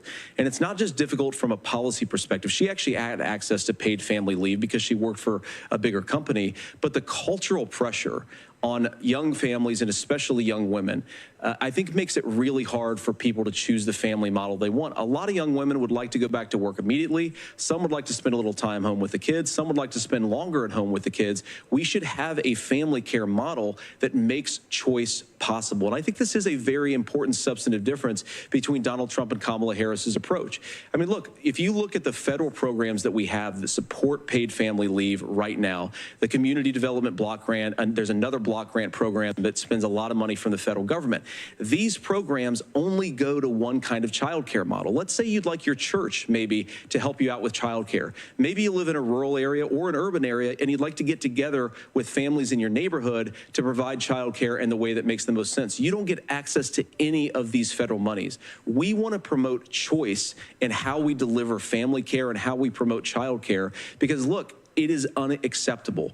And, you know, of course, Tim and I have been on the campaign trail a lot the past 7 or 8 weeks. And one of the biggest complaints I hear from young families is people who feel like they don't have options, like they're choosing between going to work or taking care for their kids. That is an incredible burden to put on American families. We're the only country that does it. I think we could do a heck of a lot better. Senator, thank you. You have also said, Senator Vance, many things about the American family. The Federal Reserve says parents will spend nearly as much on child care as they do on housing each month. So I want to get your thoughts on this. President Trump recently said, as much as child care is talked about as being expensive, it's relatively speaking not very expensive compared to the kinds of numbers we'll be taking in. Is President Trump committed to the $5,000 per child tax credit that you have described? You have 1 minute. Well, what President Trump said, Margaret, I just want to defend my running mate here a little bit, is that we're going to be taking in a lot of money by penalizing companies for shipping jobs overseas and penalizing countries who employ slave laborers and then ship their products back into our country and undercut the wages of American workers. It's the heart of the Donald Trump economic plan. Cut taxes for American workers and American families. Cut taxes for businesses that are hiring and building companies in the United States of America, but penalize companies and countries that are shipping jobs overseas. That's the heart of the economic proposal. And I think what President Trump is saying is that when we bring in this additional revenue with higher economic growth, we're going to be able to provide paid family leave, child care options that are viable and workable for a lot of American families. Can you clarify how that will solve the child care shortage? Well, because as Tim said, a lot of the child care shortage is we just don't have enough resources going into the multiple people who could be providing family care options. And we're going to have to, unfortunately, look, we're going to have to spend more money. We're going to have to induce more people to want to provide child care options for American families, because the reason it's so expensive right now is because you've got way too few people providing this very essential service. Thank you, Senator. Governor Walz, your ticket also has some child care tax credit proposals. Do you think Congress will agree to the $6,000 credit for newborns and $3,000 credit for children over the age of 6, as your campaign has promised? Is that realistic? Well, if these members of Congress are listening to anybody, I can tell you, and this is the biggest issue. Everybody listening tonight knows. I mean, I'm sure they were shocked to hear it's not that expensive. And let's be clear, whether it's $5,000 or $6,000, that pays you about 3 or 4 months. Let's be clear of where we're at on this. It's because we got out of an imbalance on this. We thought we were going to get by not paying people. I don't think Senator Vance and I are that far apart. I'm not opposed to what he's talking about on options. We've done scholarships types of things. I think we need to be open to making the case. But the issue here is, the question you asked is, you're not going to pay for it with these tariffs. That's just adding another $4,000 on the family and taking less. So not only do they not get the money to pay for that, they're $4,000 in the hole. That's Wharton School. That's his alma mater. And so I think the issue here is, if those members of Congress, I can't believe they're not. When I go to businesses, sure, they'll talk about taxes sometime, but they will lead with childcare and they will lead with housing, because we know the problem is, especially in a state like Minnesota, we need more workers because our economy is growing, but we need the workforce. Governor, thank you. We need to move on. Nora? Let's talk about the state of democracy, the top issue for Americans after the economy and inflation. After the 2020 election, President Trump's campaign and others filed 62 lawsuits contesting the results.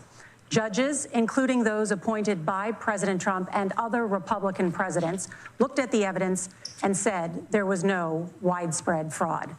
The governors of every state in the nation, Republicans and Democrats, certified the 2020 election results and sent a legal slate of electors to Congress for January 6th.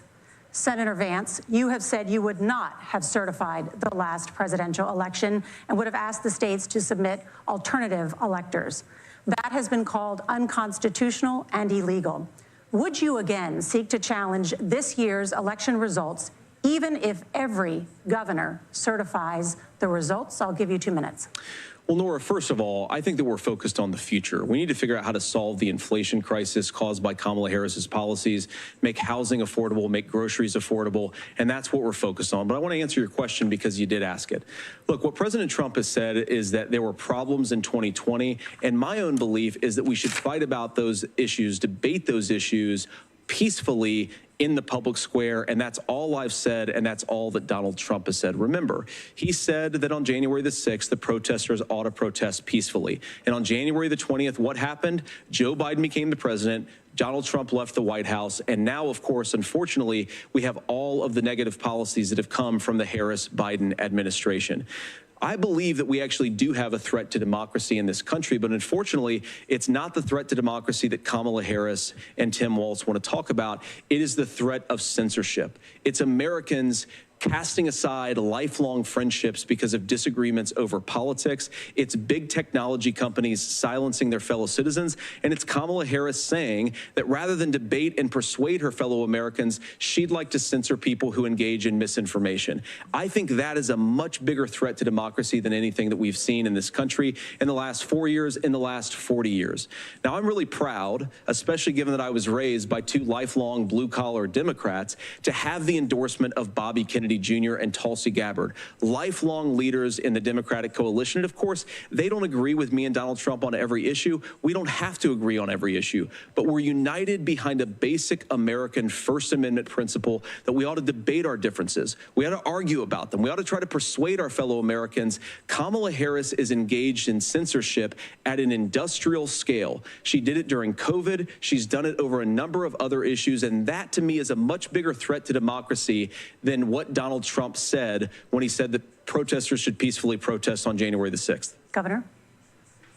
Well, I've enjoyed tonight's debate, and I think there was a lot of commonality here, and I'm sympathetic to misspeaking on things, and I think I might have with the senator. Me too, man. There's one though that this one is troubling to me, and I say that because I think we need to tell the story. Donald Trump refused to acknowledge this, and the fact is that I don't think we can be the frog in the pot and let the boiling water go up. He was very clear. I mean, he lost this election, and he said he did. 140 police officers were beaten at the Capitol that day, some with the American flag, several later died. And it wasn't just in there. In Minnesota, a group gathered on the state capitol grounds in St. Paul and said, we're marching to the governor's residence and there may be casualties. The only person there was my son and his dog, who was rushed out crying by state police. That issue, and Mike Pence standing there as they were chanting, hang Mike Pence. Mike Pence made the right decision. So, Senator, it was adjudicated over and over and over. I worked with kids long enough to know, and I said as a football coach, sometimes you really want to win, but the democracy is bigger than winning an election. You shake hands, and then you try and do everything you can to help the other side win. That's what was at stake here. Now, the thing I'm most concerned about is the idea that imprisoning your political opponents, already laying the groundwork for people not accepting this. And a president's words matter. A president's words matter. People hear that. So I think this issue of settling our differences at the ballot box, shaking hands when we lose, being honest about it, but to deny what happened on January 6th, the first time in American history that a president or anyone tried to overturn a fair election and the peaceful transfer of power. And here we are 4 years later in the same boat. I will tell you this, that when this is over, we need to shake hands this election, and the winner needs to be the winner. This has got to stop. It's tearing our country apart. Margaret? Senator Vance, did you want to respond to that?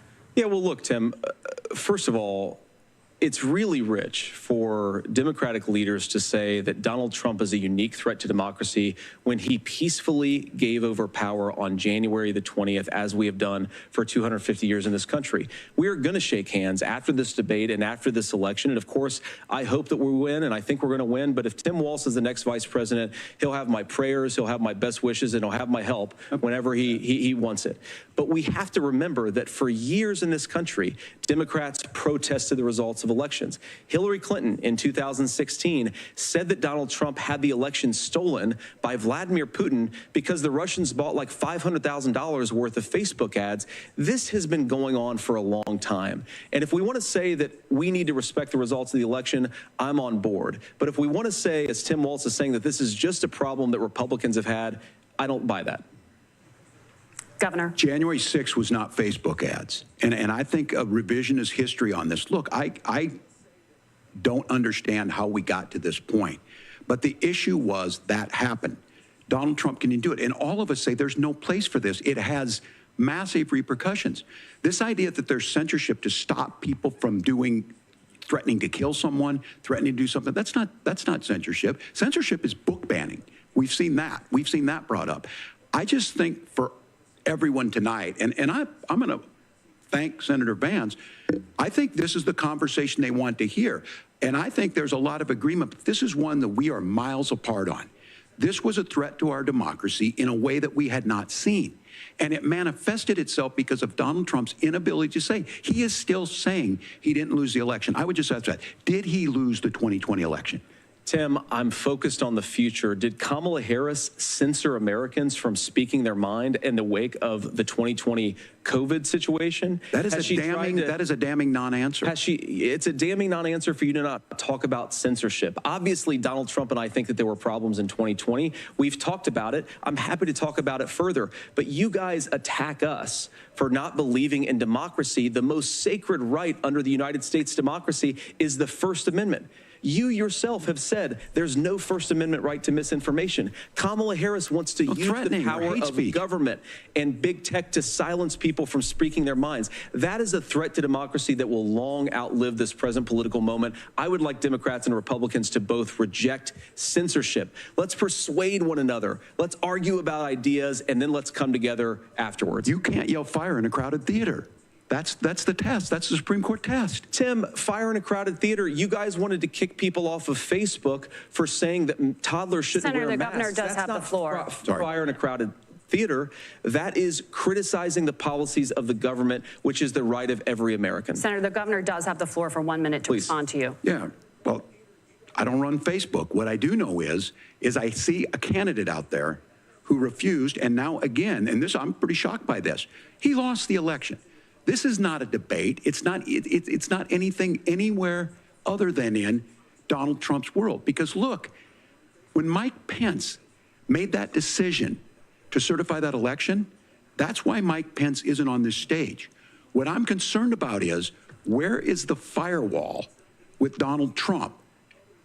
Where is the firewall if he knows he could do anything, including taking an election, and his vice president's not going to stand to it? That's what we're asking you, America. Will you stand up?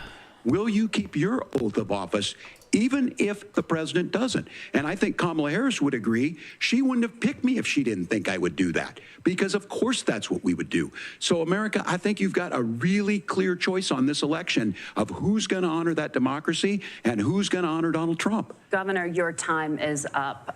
Thank you, gentlemen. We will be right back with both of our candidates. The CBS News vice presidential debate continues. Wow.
As you see, we were at the hockey last night, and we'll be bringing you some of that on Thursday, if you can tune in.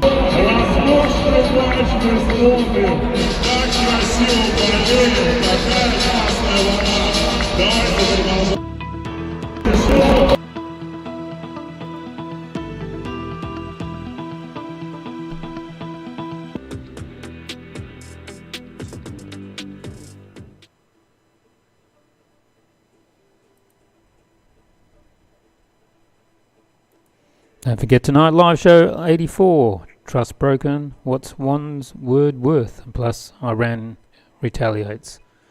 8 p.m. Minsk, 6 p.m. London, 1 p.m. New York, 4 a.m. Sydney.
to the CBS News vice presidential debate. It is now time for the closing statement. Senator Vance won the virtual coin toss and elected to go last. So, Governor Waltz, you are first. You have 2 minutes. Well, thank you, Senator Vance. Thank you to CBS News. And most importantly, thank you to all of you. If you're still up and the folks who miss Dancing with Our Stars, I appreciate it. But look, the support of the democracy matters. It matters that you're here.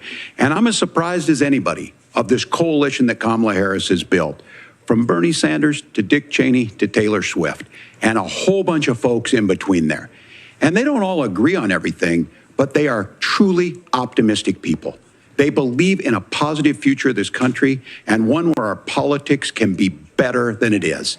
And I have to tell you, that better than it is the sense of optimism that there can be an opportunity economy that works for everyone, not just to get by, but to get ahead. And the idea that freedom really means something. Not the freedom of government to be in your bedroom or exam room, but the freedom for you to make choices about yourself. Now, look, we all know who Donald Trump is. He's told us, and as Maya Angelou said, believe him when he told you that. His first inaugural address talked about American carnage. And then he spent 4 years trying to maybe do that. Senator Vance tonight made it clear he will stand with Donald Trump's agenda. He will continue to push down that road. Excuse me. Kamala Harris gives us a different option. Now, I'll have to tell you, I'm going to be careful about the quotes, but there's one that Senator Vance said that does resonate with me. He said, Donald Trump makes the people I care about afraid. A lot of America feels that way. We don't need to be afraid. Franklin Roosevelt was right. All we have to fear is fear itself. Kamala Harris is bringing us a new way forward. She's bringing us a politics of joy. She's bringing real solutions for the middle class, and she's centering you at the heart of that. All the while asking everyone, join this movement, make your voices heard. Let's look for a new day where everybody gets that opportunity and everybody gets a chance to thrive. I humbly ask for your vote on November 5th for Kamala Harris. Governor Waltz, thank you. Senator Vance, your closing statement. Well, I want to thank Governor Waltz, you folks at CBS, and of course the American people for tuning in this evening. And one of the issues we didn't talk about was energy. And I remember when I was being raised by my grandmother, when she didn't have enough money to turn on the heat some nights because Ohio gets pretty cold at night and because money was often very tight. And I believe, as a person who wants to be your next vice president, that we are a rich and prosperous enough country where every American, whether they're rich or poor, ought to be able to turn on their heat in the middle of a cold winter night. That's gotten more difficult thanks to Kamala Harris's energy policies. I believe that whether you're rich or poor, you ought to be able to afford a nice meal for your family. That's gotten harder because of Kamala Harris's policies. I believe that whether you're rich or poor, you ought to be able to afford to buy a house. You ought to be able to live in safe neighborhoods. You ought to not have your communities flooded with fentanyl. And that, too, has gotten harder with because of Kamala Harris's policies. Now, I've been in politics long enough to do what Kamala Harris does when she stands before the American people and says that on day one, she's going to work on all these challenges I just listed. She's been the vice president for 3.5 years. Day one was 1,400 days ago, and her policies have made these problems worse. Now, I believe that we have the most beautiful country in the world. I meet people on the campaign trail who can't afford food, but have the grace and generosity to ask me how I'm doing and to tell me they're praying for my family. What that has taught me is that we have the greatest country, the most beautiful country, the most incredible people anywhere in the world. But they're not going to be able to achieve their full dreams with the broken leadership that we have in Washington. They're not going to be able to live their American dream if we do the same thing that we've been doing for the last 3.5 years. We need change. We need a new direction. We need a president who has already done this once before and did it well. Please vote for Donald Trump. And whether you vote for me or vote for Tim Walz, I just want to say I'm so proud to be doing this, and I'm rooting for you. God bless you, and good night. Senator Vance, thank you. And thank you both for participating in the only vice presidential debate of this election cycle. I'm Margaret Brennan. And I'm Nora O'Donnell. And a reminder, there are just 35 days until Election Day. Please get out and vote. And for all of us here at CBS News, thank you and good night.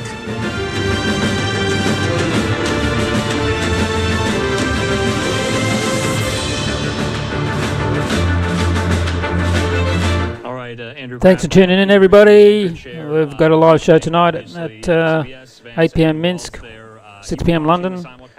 1 p.m. New York, and hope to see you then. Good night, or good morning, wherever you are. It's 10 to 6 here in the morning in Minsk. Bye-bye. They covered a lot of topics there.